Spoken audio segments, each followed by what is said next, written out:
had a gold lead the entire time, although it was a very brawly game. Before we get into the entirety of it, I want to take a look at that level 1. Something interesting happened in which Cloud9 managed to see Gate and Mash making their way into the jungle for an invade at early levels.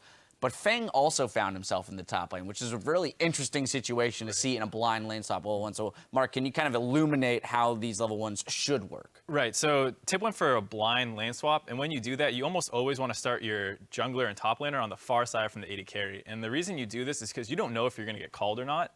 And if you do get called, then it's pretty easy for your top laner to walk to the lane he's supposed to be in. When you start on the same side, you need a TP down there. And that's the situation that Tip found themselves in because they were trying to do this like wonky level 1 lane swap thing where they're probably going to go into C9's blue jungle after that, but C9 is calling the lane, so you can't do that.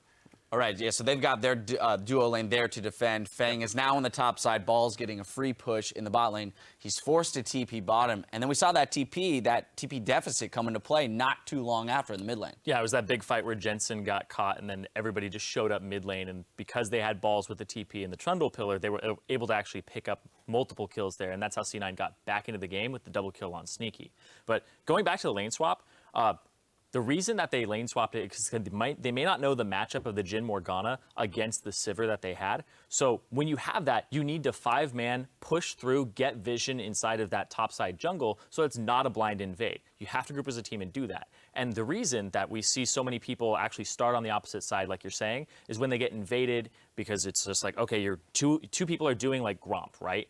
They get invaded by the AD carry and support. Well, if that happens, then you just walk to the other side of the map. Whereas what happened here, just like you said, is that they have to blow the TP. And that's why we see the lane swaps go that way, is because you want to hold on to that summoner spell. Otherwise, you're in this situation where it's going to be a big problem later on. All right, a bit of a stumble there for Tip then in the early game. They did pick up that early kill onto Jensen in the mid lane with a good dive. However, not enough as the 2 return kills came in about a minute or 2 later in the mid lane. But that kind of set the tone. That TP in by balls and that double kill for Sneaky kind of set the tone for the game. It was a very brawly game. It wasn't necessarily set up fights around objectives. It wasn't both teams meeting and saying, okay, position for a fight and then go. It was High getting caught out, somebody out of position, a pick being made, but then all 5 members end up in the same area, and it's just these giant 5v5 brawls. And I think that's where we kind of eventually saw the difference between these two teams. We saw that skill gap.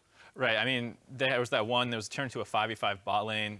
Rush runs all the way from Wolves down to bot lane to meet that fight, and C9 wins it 3 for 2. And it wasn't a setup fight. It wasn't like C9 actually had an advantage. It starts with Morgana getting caught high, but they win it anyways just because they're better players individually and kind of work together as a team fighting team. Right, on top of being better players, I mean, part of it could be attributed to the fact that these players have been playing together for a very long time. I mean, Jensen, the newest addition, but the rest of them, they've been around playing with each other, so that communication in game is very... Actually, I take that back. Rush and Jensen, newest additions, but the other 3 playing for a very long time. It was very clear that in their communication, they were able to rotate as they needed. They understood the limits of their champions in that brawling capacity.